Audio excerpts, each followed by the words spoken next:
Hello, everyone, and welcome to the Migration Summit 2022. I'm Gillian Walsh. I'm the program coordinator for the MIT Refugee Action Hub, one of the hosts of this year's Migration Summit, alongside NAMEL, the Karam Foundation, Paper Airplanes, and the MIT Abdul Latif Shamil World Education Lab. We are organizing this month-long global convening where our aim is to seek to build bridges between diverse communities of learners, universities, companies, NGOs, social enterprises, researchers, and other stakeholders to work together on the key challenges and opportunities for refugee and migrant communities around the world. This year, we are pleased to be exploring the theme of education and workforce development and displacement through virtual events hosted by participating partners. We are excited today to welcome this session, Giving Educators of Displaced Students the Place They Deserve, Creating a Generative Education Ecosystem. I'm happy to welcome our panel moderator. Dr. Oula Abu-Amsha is a former Syrian computer science professor who became committed to refugee education because of her own experience of exile. She is currently the Community of Practice Coordinator for the Interagency Network for Education in Emergencies and was previously the Chief Academic Officer of Jesuit Worldwide Learning and an academic advisor of Mosaic Education. She draws from her significant experience with e-learning technologies, curriculum development, and education in emergencies to help refugees and youth at the margins gain access to quality higher education. She is currently involved with the Center for Learning and Practice to co-develop teacher professional development resources to avail quality, holistic learning and displacement contexts. Dr. Abu-Amsha, welcome. I'll hand it over to you. Yeah, thank you very much. I'm really excited today to be with you and to be able to bring to the forefront of the stage today 8 of the teachers we worked with since almost a year now. I'm really very excited about that. It was a big task for me to coordinate, but I'm happy that most of the teachers are now, I think, online with us. So let me start by sharing my screen.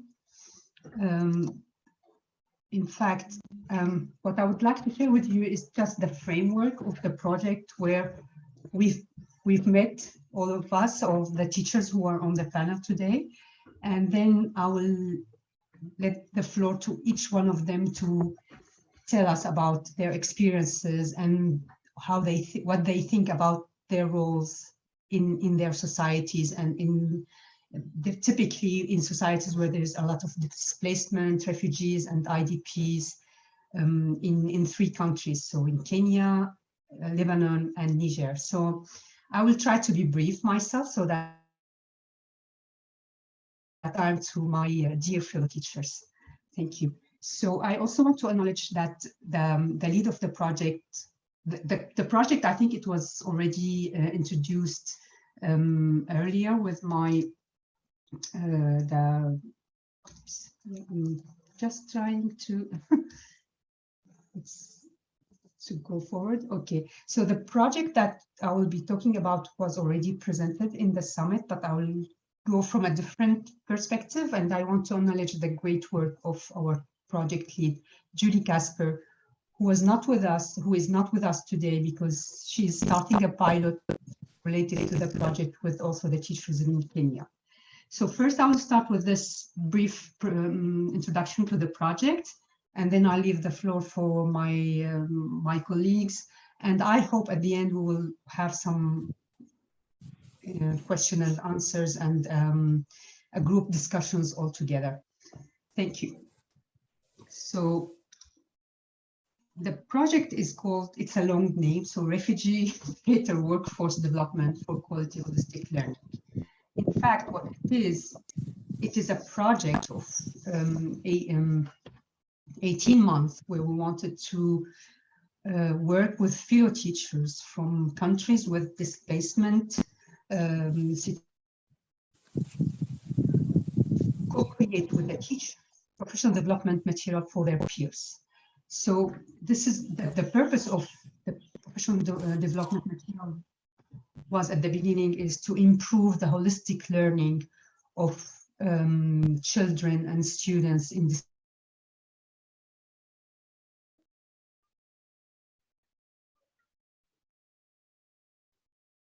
improve the student education.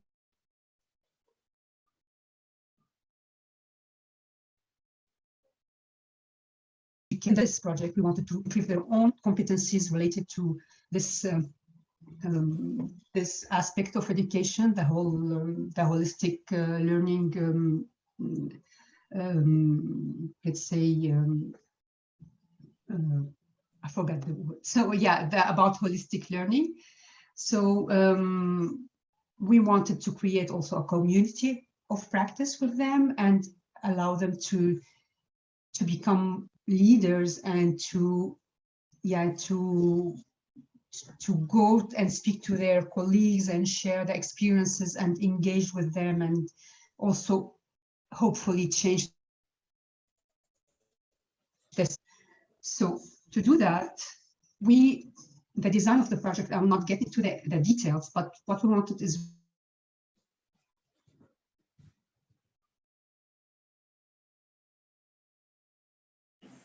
really was to be centered on the students, the beneficiaries,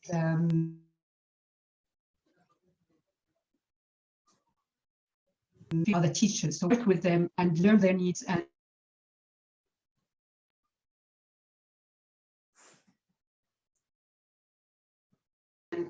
also aware that fits all. So we, at the beginning, we were deciding to work in 4 countries. Ended up that we were not able to Oula, my apologies for interrupting, but your internet is cutting out a little bit. Yeah, there's someone else who is speaking.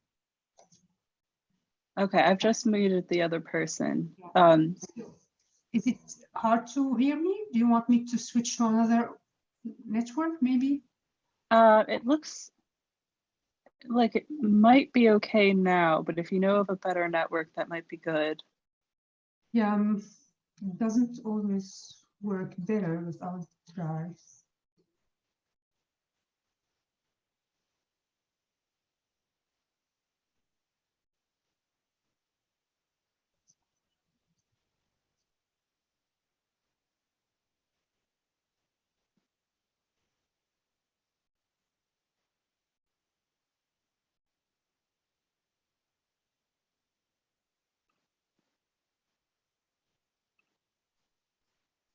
Okay, I hope it will be better now. I switched to my 3G network.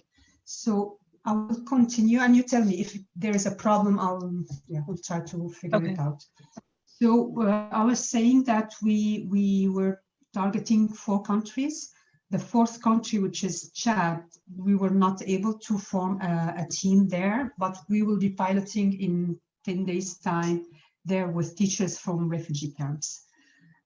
So the material that we worked on, since we are in 3 countries with different languages, we created materials in 3 languages. And we aim to offer all the materials at the end of the project as OERs in the 3 languages. So the design was, as we call it, iterative, so that we wanted to design with the teachers, build with them, let them contribute to the testing, and then review the material with us. And this is what is happening at the moment. So the outcome or the material that we created up to this point, we created online courses with the teachers, with the fellow teachers from Lebanon. We created a handbook with the teachers in Kenya, and we created a set of face-to-face workshops with the teachers in Niger. And it happens that in the 3 countries, the teachers wanted to work on PSS, on psychosocial support and social and emotional learning. So we worked on the same topic, but in different ways in the different countries, based on the needs and the competencies and the context also of the professional development in each country. And also, based on the online courses, we will be also creating or offering micro-credentials for teachers who are interested in gaining credentials. And this is to be piloted next month. And we also we are developing a mobile app that can help the teacher to assess his performance related to PSSL in the classroom. So all these materials will be offered as open educational resources by midsummer, hopefully. So in this context, we worked with the teachers that they are with us today, and we didn't look for experts in the topic, which is PSSL, but we looked for teachers who are expert in their own context, in their own classrooms, and who are willing to change things and to learn and improve the learning of the students. So we created with them, and for their peers. And so this is how we created our connection together. And I'm really, really feel honored that I managed to work with all of these brilliant teachers. And for the moment, I will start giving them the floor. But first of all, I would represent Vianney, who is a teacher from Kenya. He is not with us today because they are launching the pilot for a training in Kenya today with his colleague also. So instead of that, he sent an audio that I would like to play it for you. Let me check if I can.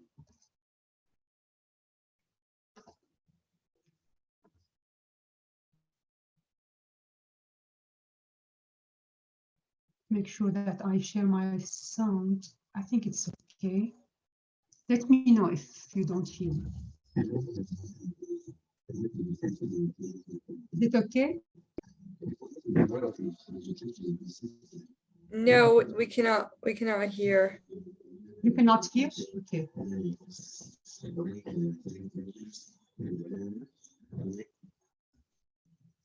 Let me start again.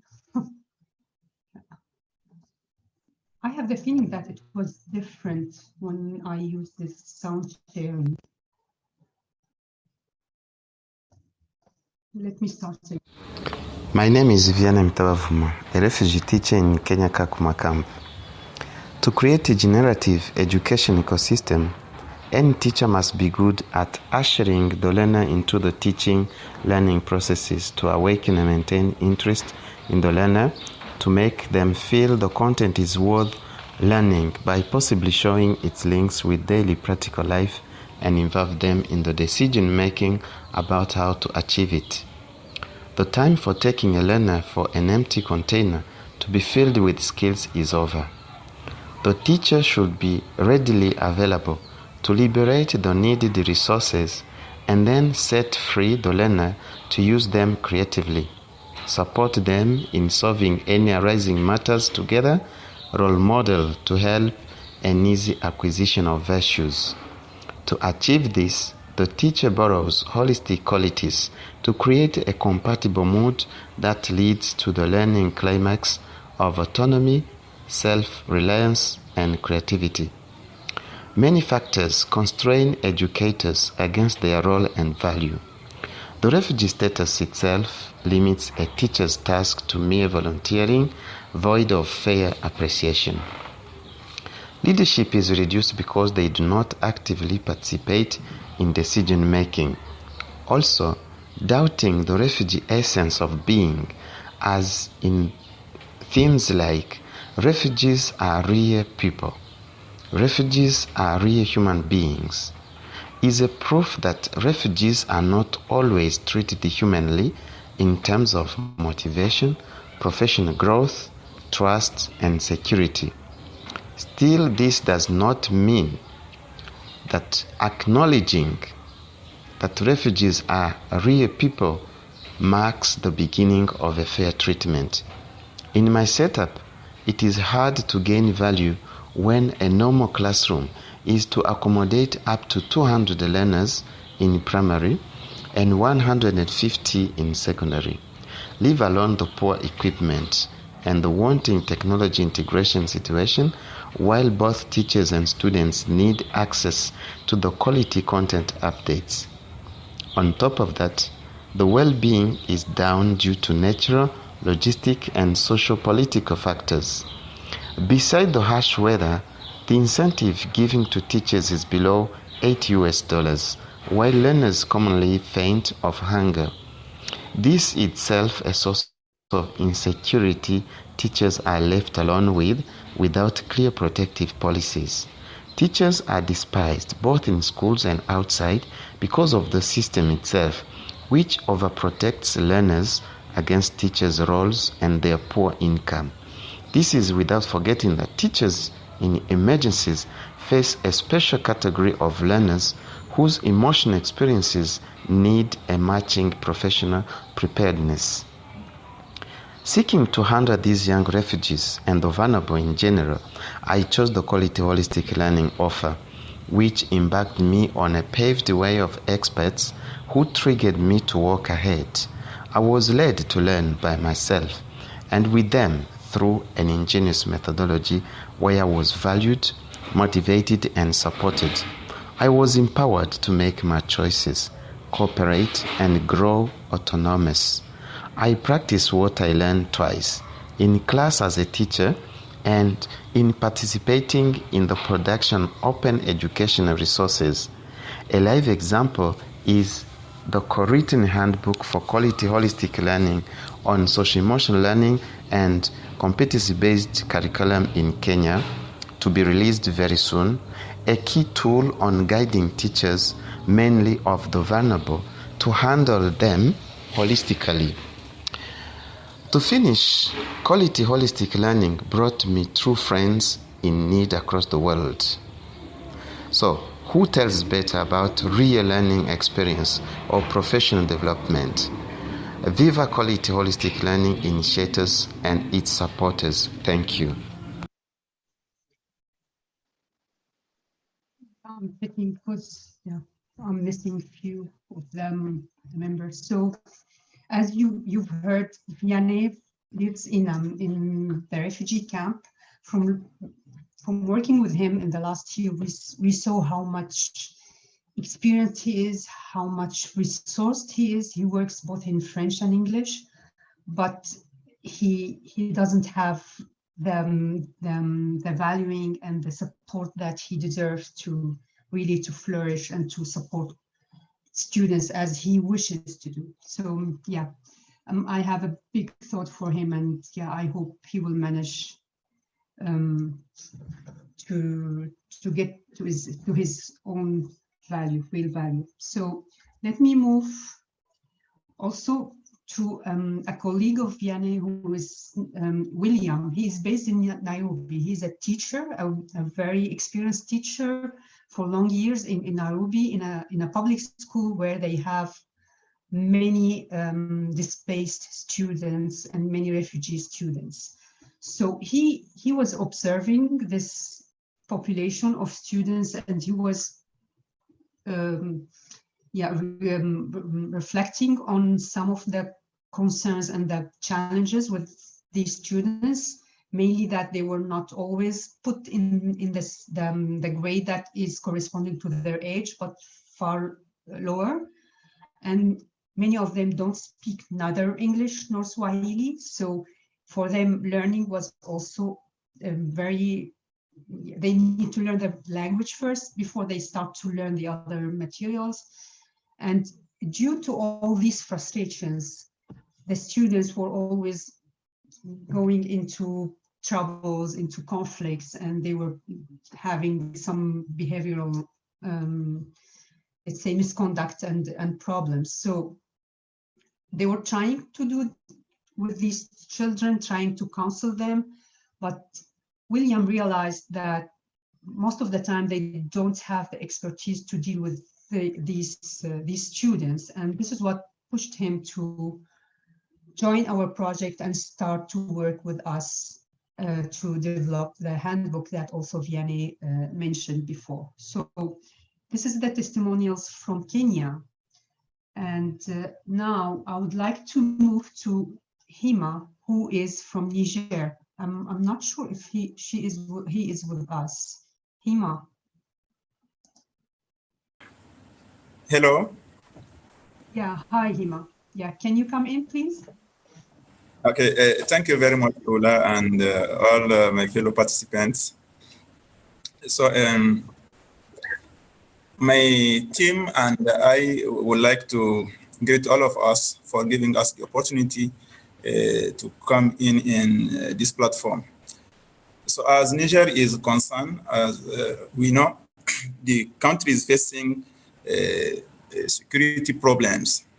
And as a result of this continuous deterioration of security in its border, Niger has been accumulating situations of forced displacement out and in since 2012, including the latest waves from Burkina Faso, Mali, and Nigeria. And the number of schools forced to close due to insecurity in conflict-affected areas has increased to 788 schools that are closed over these recent months. Threats to school security were particularly acute in the regions of Tilaberi, Tawa, and Difa.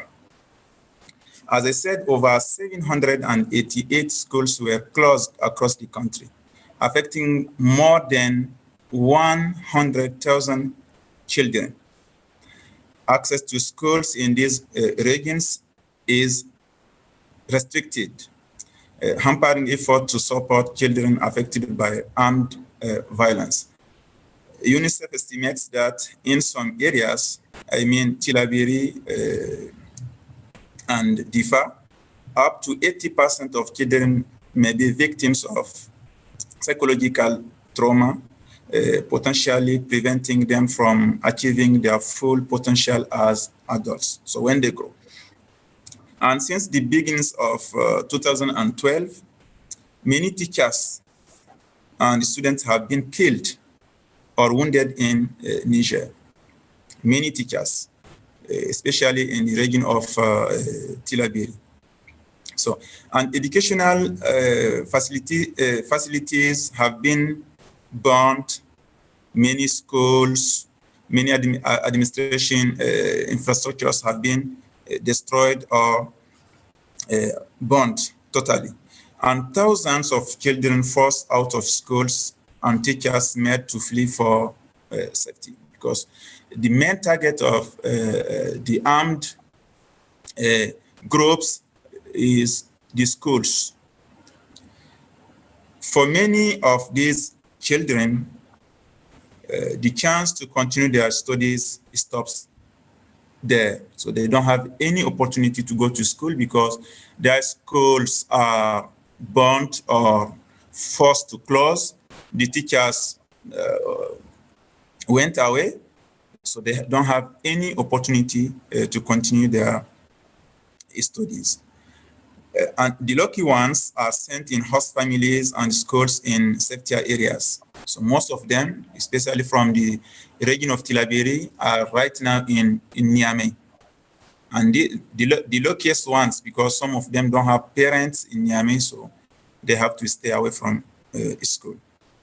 Unfortunately, the teachers in the host schools are not trained to give the displaced students the necessary support they need.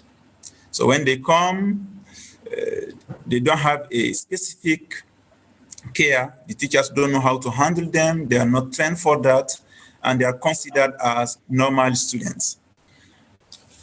A child's right to education cannot be safeguarded in conflict zone without education itself being protected. So if you want to protect the child's right, first of all, you have to protect education itself. When education is not protected, we cannot talk about child rights. Education can be a lifesaver, Out of school, children are easy targets of abuse, exploitation, and recruitment by armed forces and groups.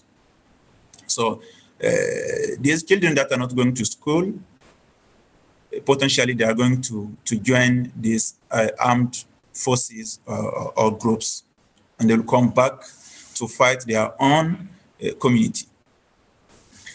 The school should provide a safe space where children can be protected from threats and crises. It is also a critical step to breaking the cycle of crisis and reduces the likelihood of future conflicts. Only well-skilled and trained teachers can help achieve this goal. And the schools should also be a safe and valuing workplace for teachers. To succeed, teachers must not only be trained, but they must also be placed in the conditions of well-being. They must enjoy the esteem of their community, because especially in Niger, teachers are not the community, or their communities have no esteem for them. When you are a teacher, they think that just you are a poor man, that you are in the low class. So to enable teachers to really do their job, they need the esteem of their community. And also they should feel valued. They should feel that exactly the community and the authorities value them. The project Quality Holistic Learning, training and workshop, we were trained and we held 2 workshops. And this came at a time when the number of refugee and displaced students is at an all-time high. The number is getting really high. As I said, we have more than 100,000 students that are out of school, and the situation is getting worse and worse. This training, the first of its kind in Niger, it is the first time that we got this kind of training in Niger. It enabled us understand the situation and the needs. It helped us also create a holistic learning community. We have a community with more than 30 teachers, and we share knowledge, experiences, etc., etc. Thank you. Thank you, Hima. Thank you very much for giving us a description of the situation in Niger. It's true that Niger is not always on the radar when we talk about education emergencies, but yeah, we are very aware that there's a deep difficulties and challenges in your country. But Exactly. saying that, I know that from my discussion with Hadiza that he thinks that people, teachers, I would say, they have a role in changing the situation. And I would like to invite on Hadiza to come in and share her thoughts with us by her own voice. Thank you, Hadiza. Hello, everyone. Yeah, go ahead. Okay, so teachers must play. Sorry, I have a cold and my voice has almost gone. Do you want me to play the recording if it is easier for you, Hadiza? It would be better because I have difficulty speaking. Yeah, okay, so Hear me very no well. problem. So can you mute yourself and I will play the recording. Hadiza prepared the recording because we are never sure that they will have the activity. So let me play what she did. Teachers must play a key role in the society. The teacher is a major actor for the stability and development of countries in emergency. Let me share with you one anecdote. I once had a traumatized student in one of my classes. She was very intelligent and active during class, but she got bad grades during evaluations. I one day called her and asked her what was wrong. When I told her that if she continued like this, she would fail to the exam, she started crying. I took her in my arms and tried to console her. Then, she told me that she knew she would not pass her exam because she had been trying for 2 years, and even this time, it would surely be the same. I was shocked. That poor girl lost self-confidence. I did not know that it was the 3rd time she was attending the same class. I took care of her from that day till now. She passed her exam that year and she's currently studying English at Abu-Amsha University, willing to become an English teacher like me, as she said. Now, before starting developing my main point, let me ask you one question. Are teachers important? You're surely thinking, what a question. It's obvious that teachers are important, right? The problem is that sometimes we seem not to know how important teachers are. In fact, teachers are crucial for countries' development, reconstruction, and edification when considering countries in emergency. In addition, teachers are important for stability, harmony, and equity in the society. A society needs teachers to progress at all levels. Teachers' particular role is at the level of reconstruction in the countries in emergency. For instance, the teacher can help learners with trauma overcome their trauma, gain back their confidence, and even develop resilience and restore their personality. Teachers are the suitable persons who can make traumatized kids realize that they can continue living and even achieve their dreams despite the difficult background they had. Government should train in-service teachers who do not have sufficient competencies to educate and teach the kids they are responsible for. We should also think about how we can make the coming generations develop a special love for teaching as a job. Making them embrace teaching by vocation. Therefore, teachers' status, career development, and training should be taken into consideration. Besides, the teacher's personal development and citizenship should improve to let him or her know that he or she matters, that he or she belongs, so that he or she will be willing to do all his or her best for the learners and the society. To give teachers the place they deserve in order to be able to fulfill the role in the society efficiently, government should ensure them suitable and working and living conditions and consult them on all decisions concerning education. Education partners can also help in giving teachers the place they deserve by denouncing unfit education system, making suggestions, and helping countries and communities in emergency handle their challenges. So many explorations, it's really great. We'll get back to the teachers so that we discuss with them. Let me now pursue with Manal. Manal is from Lebanon, and she's a young graduate, but she has so many leading ideas. So she wanted to participate with us and to share her experience and also the challenges in Lebanon. Manal, can you come in? I hope you are still online. Definitely. Yeah, great. Thank you, Yeah, Dr. please. Ala, for the introduction, and I'm really glad to be joining you today to give a very brief input about my experience within this project and refugee status currently in Lebanon. So I will start with a brief definition of the educational system here in Lebanon.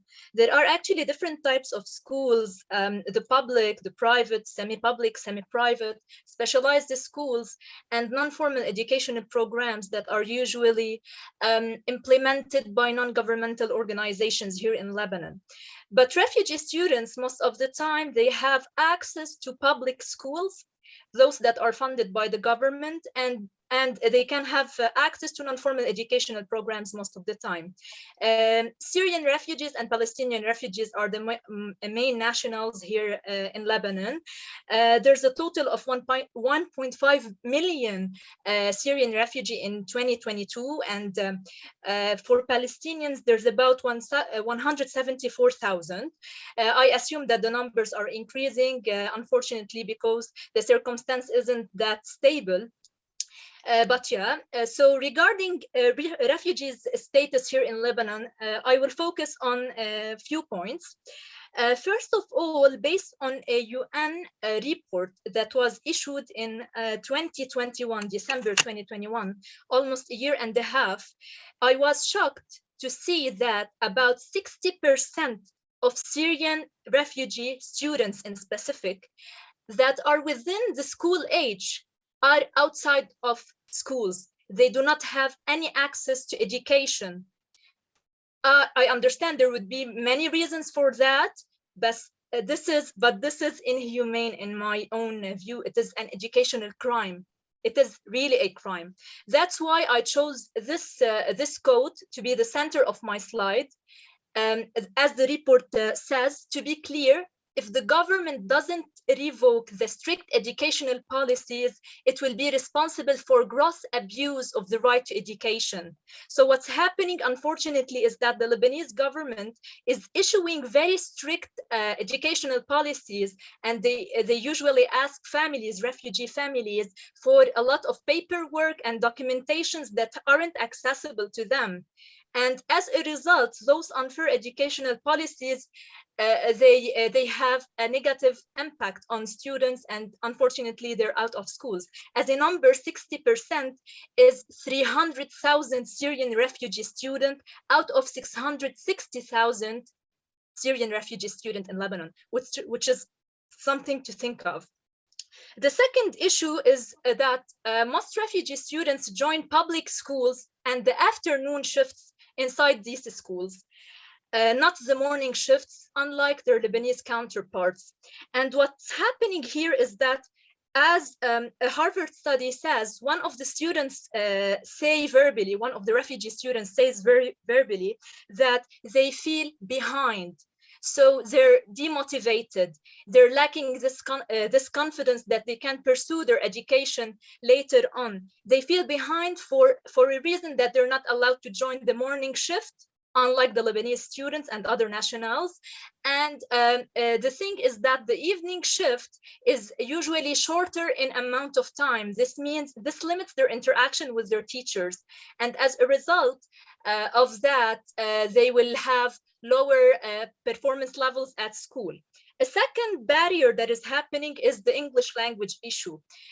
So they need to use English language here in the programs, and unfortunately, some of them are lagging in this field. A third barrier is that they have issue in catching up on the years that are lost in their schooling due to war. So they skip several years of schooling, and then they come in here, and there's definitely a gap in their educational journey. Something else that I'd like to add, and I read it in a Columbia University study. It was issued in 2021 as well. There is a limitation why refugees aren't able to reach and continue their educational journey, which is the strict legal restrictions that are put in on foreign nationals here in Lebanon. So they're not most of the time allowed to pursue certain careers and ensure a good economic level. So as a result, the families will not have enough money to get their students into schools. Out of here, I think there is a very, very, very important role for teachers.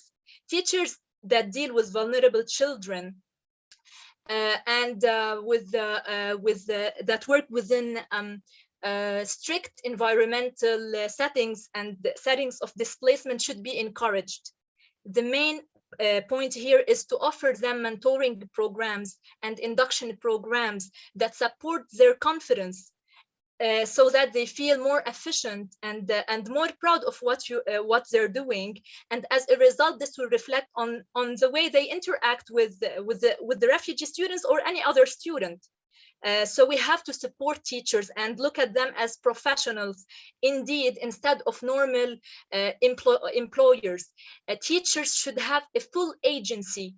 And by agency, I mean not only they should have their voices listened to, or they have certain opinion. No, they should have the right to initiate a change in these context areas, because without their support, I mean, they might reach burnout, and all the process will be ruined, the learning process.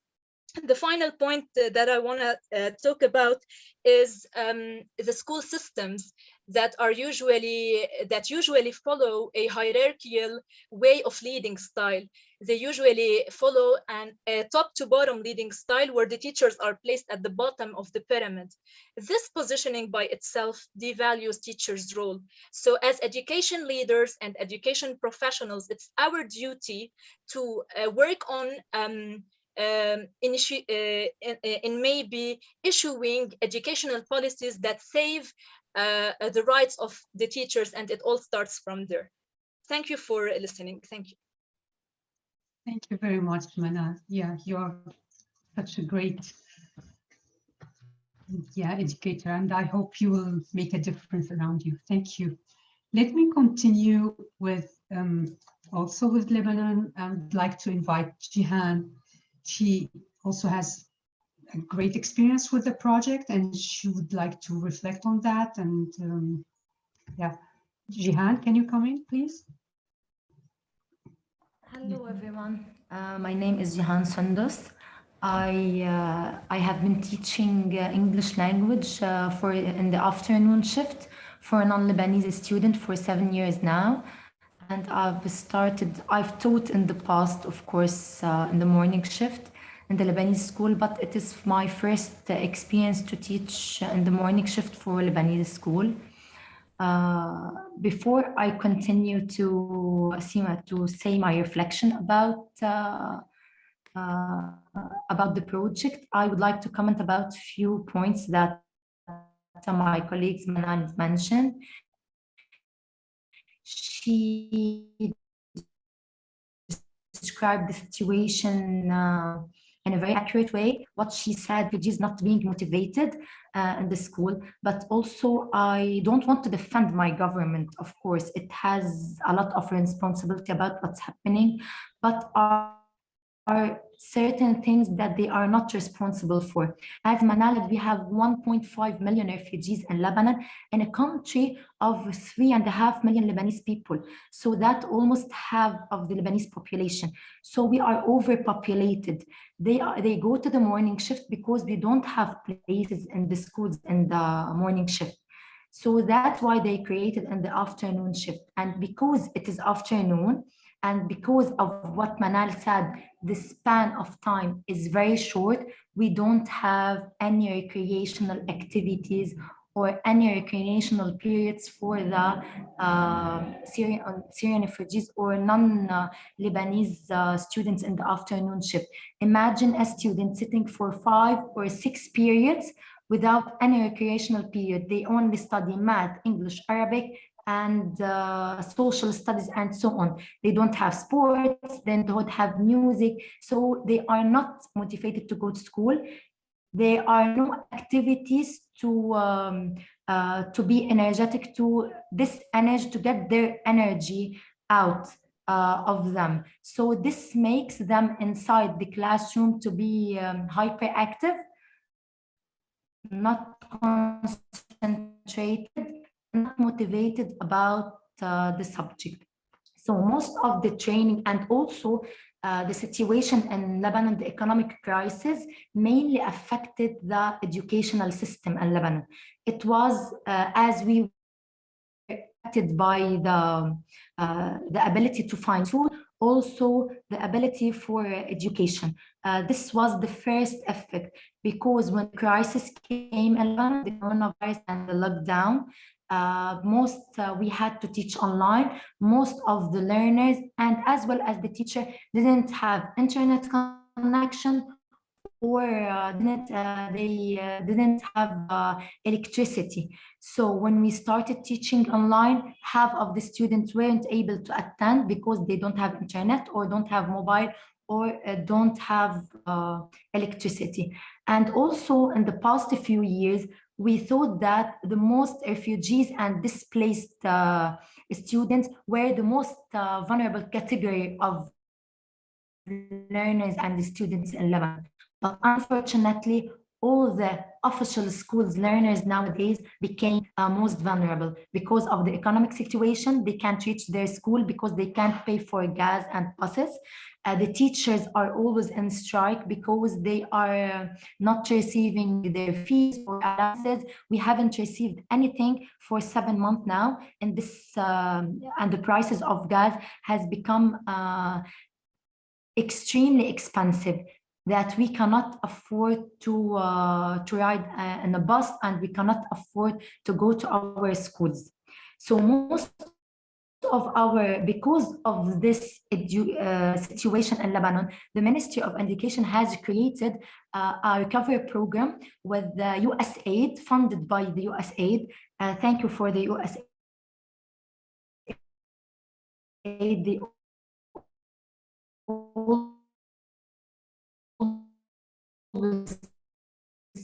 fund such an amazing program in Lebanon. They always try to have parts about social emotional learning and psychological support. The first part was about only educational activity. So most of our trainings in Lebanon are created by academics who have left education for long years, or academics who were never in the classroom. So they present us merely with theories that are not able to be implemented in the classroom, or they present us with activities that merely were found for a classroom with 20 students, not 40 or 45 students of different age gap and different academic levels. They always overlook the needs of the educators. They always overlook the needs of the learners in Lebanon. How can you motivate a hungry learner? How can you motivate a learner who was absent and feel left out because they cannot pay for the bus? So what was different about our project, the quality holistic training and the integration of cell activities and PSS activities, the social emotional learning activities and social psychological social support activities into lesson plans. So how can we achieve this? Because they always present us with activities of English alone and activities with cell alone. But our project was very different because it was able to teach us specific ways, specific activities, specific evaluation activities and feedback process and activities about the activities that we already chose, how to evaluate an activity, how to implement an activity into a classroom, how to reflect on this activity, how to integrate it into your lesson plan. It gave us a process because the activities are there in the resources, we can search them, but we lack the process of this integration. Also, it was very important. What was very important in this activity, it was created by educators that they know exactly what do we lack in the classroom, what do we need to do in the classroom, what do the learner feel when we talk about a certain topic, what does an educator need to implement in the classroom, and what do the learners need to have more in the classroom. Because the educators know exactly what do they need, they created activities that can be implemented in the classroom, that can be implemented with 40 students, that can be adapted to our environment, to our Lebanese culture, and to the Syrian refugees culture. For me, after we finished the project and we started piloting, and of course, when we start piloting and we reflect on the project, what is missing and what we need to change in this project, I started implementing this activity and the process of evaluation and implementing and the reflection that I learned in my classroom. I always thought, do I have time to do such activities? I'm not a social worker. I'm not a psychologist. Do I really to do something besides teaching English? Because I always found the lack of motivation of the teaching of the learners to learn English language, as my colleague Manal say. They find this gap between them and this English language. They think they don't need it. But English language is very important in our, not only in our curriculum, but always in the global curriculum in general. I said, so what about not implementing these activities every day or every week? Let's do it every 2 weeks, or let's do it per theme, for example, as I am an English teacher.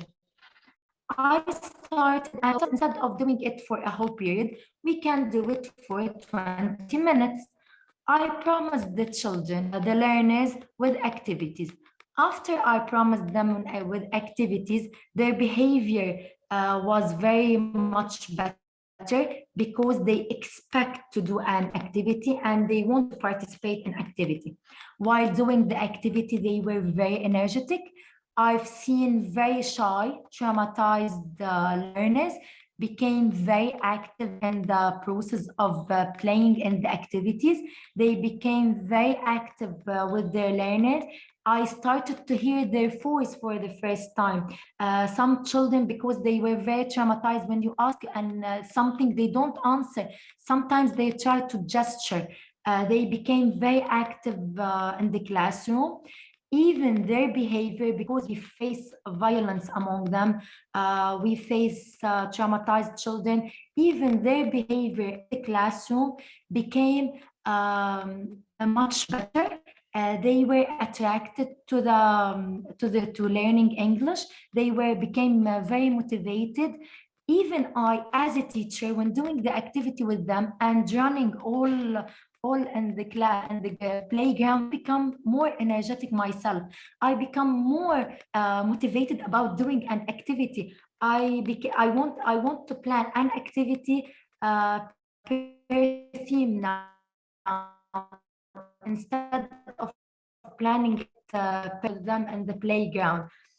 And when I hear what motivated me more and more about our project, I always realized the importance of our project, but I realized its importance more. I became more excited about it when I up to the classroom, how happy they were in the activity, how they are excited to do another activity, how they will wait for the English teacher next period, because she will come with the new activity. We would go down to the playground, we would play with each other and with her. We don't have a sport period, we don't learn music, but with her we are doing this activity. And the next period, they took more than 10 minutes expressing their emotions about the activity. And I spent more than 3 periods explaining. I integrated the adjectives with the activity. I explained, and I didn't feel that they remembered the activity, the adjectives that I taught. But when I integrated it with it was a balloon activity. When I integrated it with the activity, they remembered the adjectives that they found in the balloon. They remembered the adjectives that they used. Okay, they didn't only remember playing around, they remember everything, the adjectives, and it was very exciting, not only for them, for me. I became more energetic and fun teacher in the classroom. So this is what the learners and all. Thank you for listening, everyone.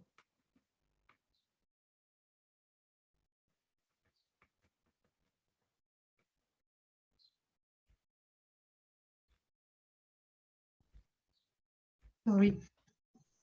Thank you very much, Jihan. I struggle when I share the screen to find the other buttons. So yeah, thank you. And your voice was cutting, but yeah, I'm sure the others will understand that you are sharing your experience about applying what we designed in the course in your own classroom. So thank you very much for this.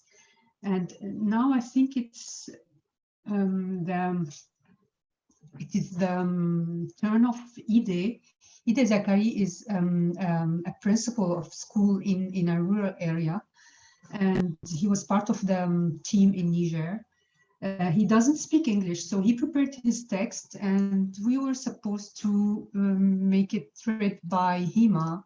He says that he doesn't have it. Also, yeah, I shared it with him. Let me share it again. Sorry, now I. Hello? Yeah. Could you hear? Could you hear? Do you have it now? I shared. Could you hear me? Hello? Could you hear me? Hello? Yes, we can hear you. We hear you. Okay, I have it now. Okay.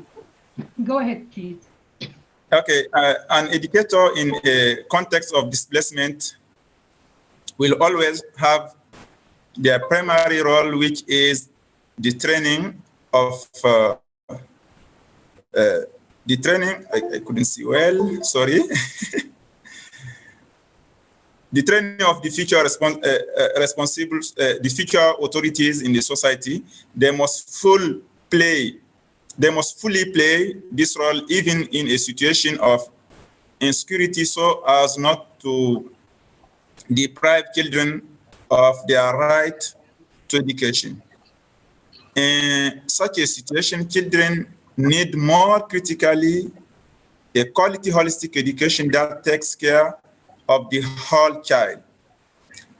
A child who leaves his native village, his country, because of the war is completely traumatized. He further needs social support and social and emotional learning. For example, last year, an internally displaced grade 9 young girl joined our school, and the teachers took care of her beyond just academic support. As the principal of the school, I spoke with her to calm her negative emotions. Then I had her stay with a female teacher who lived alone. So we were assured that she was fed and accompanied.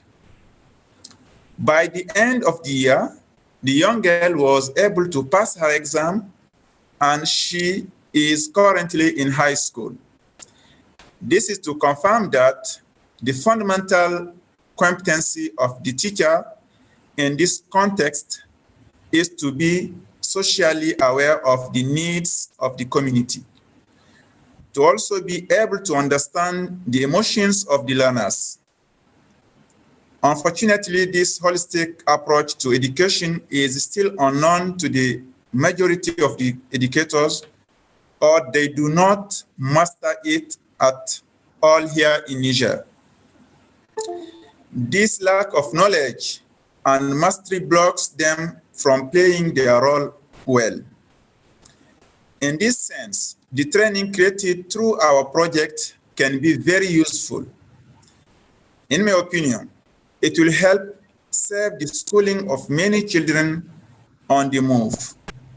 If a displaced student is poorly cared for, he or she will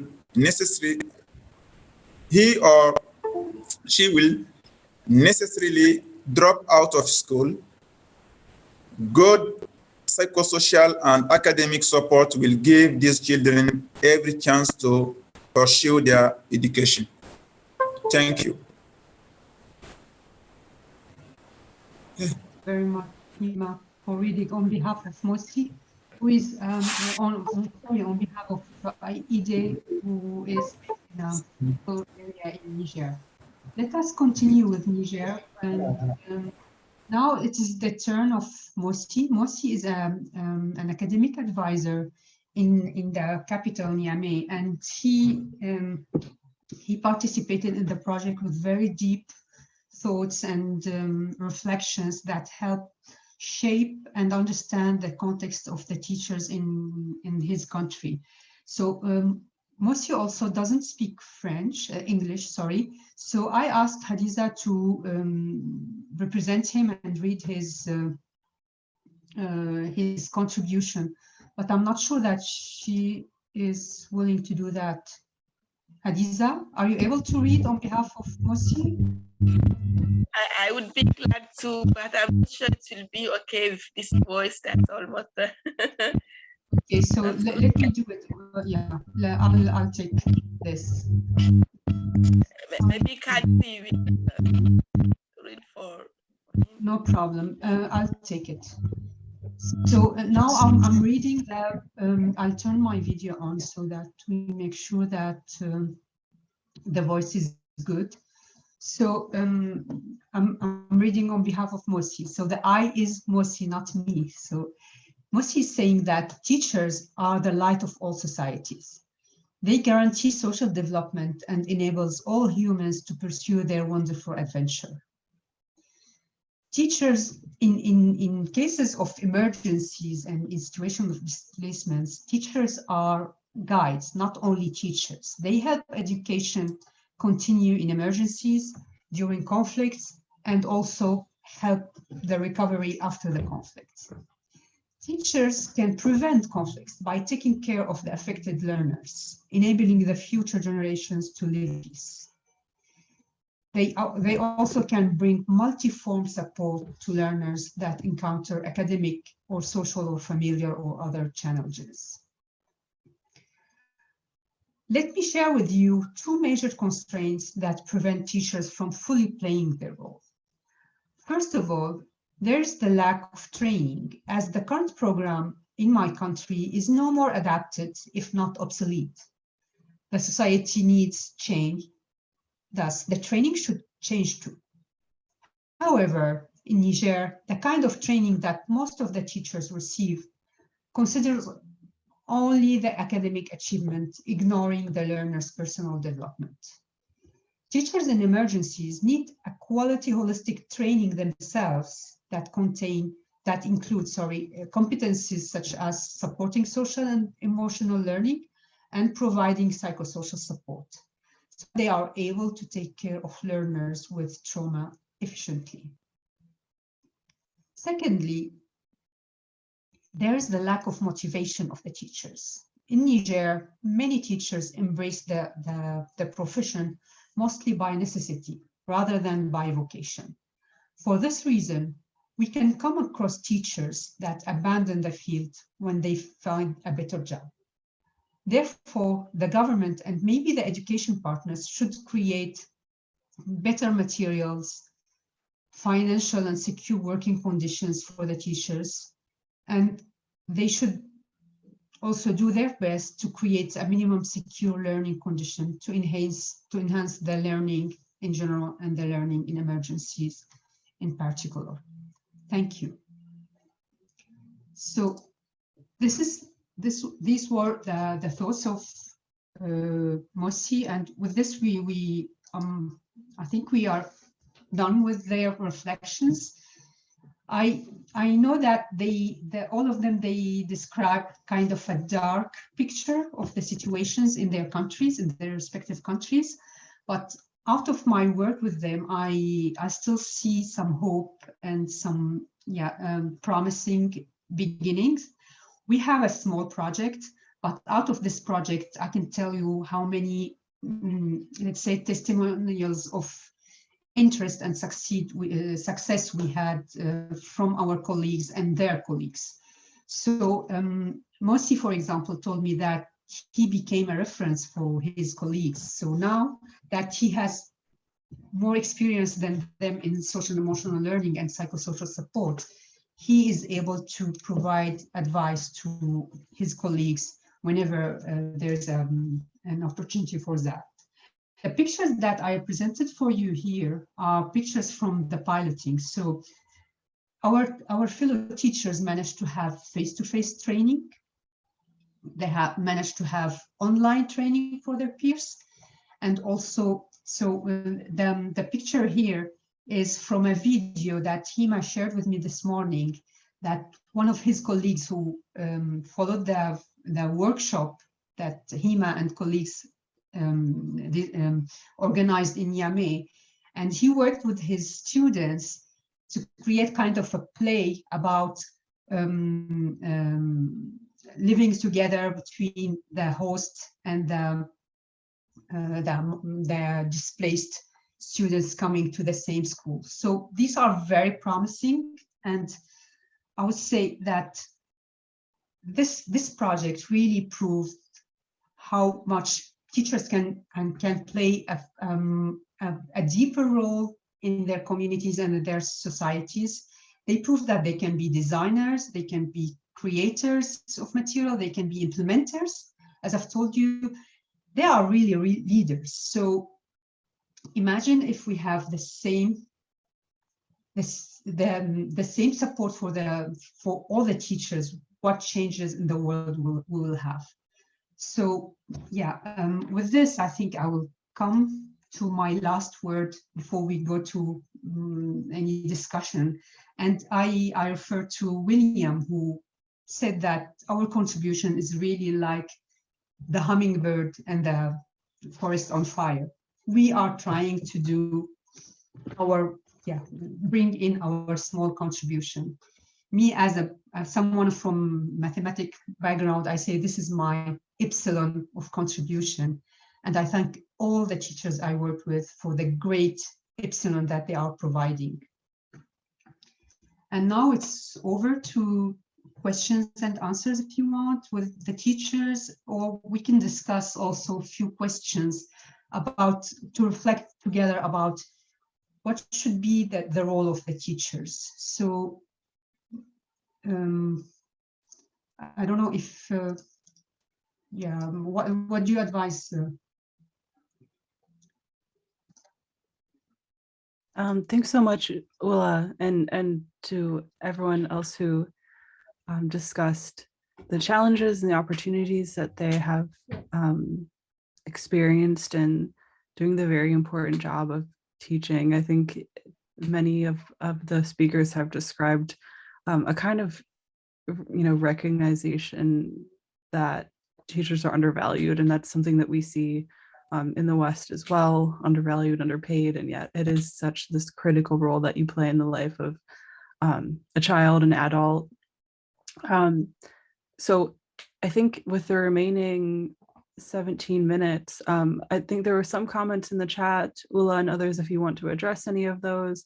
But it also, I would encourage those in the audience right now, if you'd like to ask a question or a comment, to feel free to either raise your hand or unmute. I can start out with a question, which is with what's been described in the different regions present in this conversation, particularly in Niger, which I found really interesting. It's not a country that we hear about often, is that students, that learners are going through these kind of traumatic experiences that prevent them from learning to the best of their ability. And it occurred to me that these same traumas and these same challenges are also being experienced by the teachers themselves. And so what is the approach to psychosocial support for the teachers themselves? What is your approach to that? Yeah, so through the work with the teachers, one part of the work was to discuss teacher well-being with themselves and discuss with them approaches to support them to overcome the stress and to, yeah, as you were saying, they share the same trauma and the same stress as their students. And it's well known that they have so much burden on their shoulders. So we were aware to that. So in the training, we provided some support to their own well-being. And I know that INE also works on this, and they have a full package about teacher well-being, and they continue the work on that. I recognize that's something that is becoming clear gradually, but it was not the case short time ago. I see that Mika was discussing and in the chat, so maybe you can come in, Mika, and share your thoughts with us. And I don't know if he is still with us. Yes, hello. Yeah, please. Okay, Dr. Oula. This was everything that we have heard from different part of the refugees, or some of them are the teachers. It's very impactful, and it was really amazing as per what I have listened until now. But so one of my quests are, actually, I'm a refugee living in Ethiopia. So the first thing that I'm just I am observing is, firstly, there are if there are different opportunities which comes for refugees, it's like they become a little bit, especially when it's in the higher, I can say in the very higher levels, they're not that much showy, or they don't want to post in their sites or anything else for the refugees. It's like it's very least in order to get this kind of different kind of opportunities. And then sometimes there is this a lot of political situations comes over here. So this political situation, somehow it interferes with the rights and the responsibilities for the refugees. Therefore, they're just sometimes your rights are not clearly given. Your rights of it's just they consider as sometimes I feel like this way. It's just they consider as least people, where they're not capable of doing anything else. That's what what I have observed from the societies living around me. Therefore, what kind of solutions can be given if to have an outlook to refugees? And secondly, of course, there are agencies, but the agencies like UNHCR are hardly reachable. Therefore, if there are those who are not reachable, and then who's going to take a responsibility? It's like it's not that obvious, or I can say like to have other organization can have an outlook. Therefore, for these situations, in order to be open up for education and to have more involvement, what kind of outlooks should be given? Thank you, Mika. Thank you very much. You are asking a big question that I will not be able to answer myself. But from my own perspective, participation and empowerment is, yeah, part of the solution. So refugees should take them, yeah, should have the agency, as Manal was saying, so to decide for themselves. And it is, yeah, it will not be for tomorrow, unfortunately. And I hope that summits like this one, where people spoke about migration and refugees in general, and in specific, sorry, and about employment and education and higher education for refugees, they will shed a light on all these needs and on the fact that refugees, as you were saying, they are, as the others, they have the same rights and they have the same capabilities, but they need also to be allowed to take their chances. I don't have an answer, as you're saying this. Yeah, the big NGOs are not giving an answer, and yeah, sorry. I don't know, Gillian, if you want to come in here. It's not a question for me, it's a question for us. Sorry for putting you on the spot. Sound was a little bit breaking, so I didn't clearly hear the question. About the question in the chat about the diversity. No, I'm asking Gillian, not Jihan. Oh, sorry. I heard Jihan, sorry.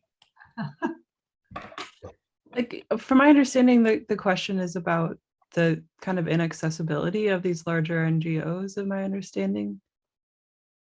Yeah, this is part of the question, that yes, there are needs, there are aspirations and expectations, but there's no one to listen to. Mm-hmm. I mean, this is something that we face with in MIT React frequently, which is that really in an ideal world, everyone would have kind of like a case manager to help with all of the different things that we find refugee and displaced learners need help with. Things like obtaining scholarships to go to college, things like obtaining medical care for specialized conditions. And oftentimes we find ourselves turning to these large NGOs looking for connections. And there seems like they're just as lost as we are, to be quite honest. But I mean, that's part of the reason why we've decided to bring everyone together for this migration summit, so that now we can help to kind of build a more robust and more interactive ecosystem around this. I'm not sure if I'm responding well to your question at all, Mikhail, but I hear your frustration with that. Yeah, thank you, Julian. Sorry for putting you on the spot, but yeah, as I said, this is a big question, so it will take time, and it will take many people to make the change. Mm-hmm. Thank you, Mikhail. Rezen, I see that. Add? Yeah. Okay. Say again. Maybe I believe this kind of summit that we were having this entire month was I don't know, it's just when it comes to ending sometimes I feel like I wish it's not come to an ending. That's what I'm just saying. But anyway, all the contributions that was done was it's really fulfilling. But what I can add is maybe are there it's just this kind of actually summit, it changed the mentality of agencies or people. It's just it have a very big influence. Therefore, I can say maybe there have to be for the agencies. There have to be some people which bridge among the agencies, as well as among the people, the refugees, and as well as they bridge from the higher they can be education sectors or different sectors. So if there is I believe there are a bridging. If there is a bridge, so it will be very much easier to be accessible resources, and there will be so much of this kind of growth can happen for this kind of situations, because we see every now and then, every year, it's like this situation is always here, which is it never solved. So I presume this way can be one solution. Yeah, I see your point, Mikael, and I hope things will improve in the near future for all the refugees. Thank you very much. Let us move to maybe to Reza. So what do you mean by diversity? Do you mean, are you with us, Reza? Can you explain your question? I could. And like, thanks for this opportunity. And I would like to thanks all the teachers that represents today, like saying their goodwills and giving out their experience through this journey. And also, like, my question is like, for example, if you say like a teacher who's, let me take like a Nigerian, then his learner is like a different ethnicity or a different country. How does he approach with him? Like, does he treat them equal, or is there any issues? And the second one is like for a person that have like a mental disease or physical problems or a trauma like that, how do they handle that? That's my question. Okay, Reza, thank you for the question. So the focus of our training and the project that we are working on is, for the moment, is creating material and psychosocial support and social and emotional learning in schools, and in incorporating this in lesson plans. We assume that the teachers will get from elsewhere all the, let's say, not necessarily the training, but the awareness about inclusiveness and about being and dealing with differently enabled students. It's a big question, a big topic. We cannot. They need to get different training for that. So yeah, our contribution is really specific to let's say displaced students in the classroom. Manal, do you want to come in here? Yes, I just wanted to comment on the first part. How do the teachers treat learners when it comes to diversity? Besides what you said, Dr. Oula, I think it comes within the philosophy of education of the teacher, whether you have those core values that you're anti-racist, you support children from different backgrounds. So I think this is learnable, but the biggest chunk of it is something within the educator, him or herself. So this is my only comment. Thank you, Manal. May I comment too about this? Yeah, I see my colleagues struggle about having a diverse a classroom with learners. Maybe also if he has students who have struggles, he may have certain activities for them, because if they can't go along with the learning or teaching activities that he's giving, he may have a certain activities for them. He can take a part of this session to be engaged with these students if he has a large classroom. I don't know the number of the learners in the classroom, because it is challenging to have a large classroom with this diversity. He may divide it into groups. I'm adding to what Manal said. I absolutely agree with her. So he may divide it to groups as a group work, but instead of giving the same activity for each group, he may have different activities for these students with the struggles, whether they are mental struggles or physical struggles. Thank you very much, Jihan. We see now the experience in the classroom. Speaking. Hello? Thank you. Hello? Yes, Hima. Yes, go ahead. Yeah, for me, it is not a question, but a polite request, maybe a very polite request. But before that, I would like to say a very big thank you to Oula and her colleagues. She took us, Niger team, from a very long journey, like from 0 to 100, before we really don't know anything about how to support displaced and refugee students. But today, we know, even it's a little bit, we know how to support them, and we are also committed doing that. But still, we need your support. We need more focus on Niger, because people don't know that Niger is struggling. They don't know that the situation is very difficult in Niger. So before the situation gets out of hand, out of control, we really need your support, especially you, Oula. We know how capable you are. We know what you can do. So please try to get in touch with all the companies, the institutions that can help us deal with this situation. The teachers in Niger are not trained.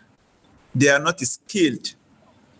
And we need your support to get trained, to develop skills, etc., etc. And this is our request. Hima, you are putting too much on my shoulders. I just want to assure you that since the team of the project, right from the beginning, they decided to work with fellows from Niger, it is that they were aware of the needs. But yeah, it's true that it's not, not as, let's say, as we say, in the media as for other countries, I would say. But yeah, hopefully we will manage to work together, and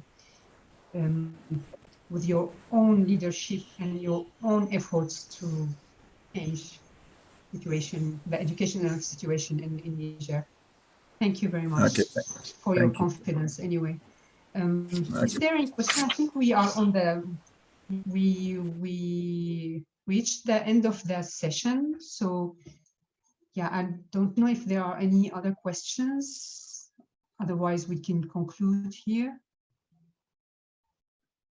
Rosine had a second part to his question, just about, you know, in the classroom, how do you approach working with learners who perhaps have either a physical or mental disability? I know that we've reached the end of our session here, but I welcome replies to that, or also I think Camilla will put the link to our Discord channel in the chat as well if we want to continue this conversation offline. But this has been absolutely excellent. Thank you so much, Oula. Thank you very much to Hima, Vianney, Hadiza, Manal, Jihan, everyone who spoke. I hope I didn't forget anyone just now, but it's been absolutely excellent to hear your firsthand experience in the very different contexts that you work in. And you know, we can see that there are certainly some overlapping challenges, and also some unique challenges in each of your contexts. And also we can see some overlapping successes and things we can all agree on, and things that we can collaboratively work on to give teachers the respect and the resources that they need in order to really build up the next generation of global citizens and humans. And so thank you all so much. Thank you for giving us this opportunity to speak and give voice to my dearest teachers.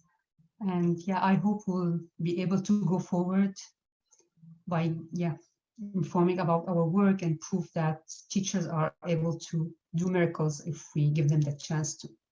Thank you very much, and thank you for all of you who accepted to come with me into this. It was really fun to coordinate everything and make sure that that the ideas follow and all that. So thank you very much, and thank you for everyone for my glitches with screen sharing.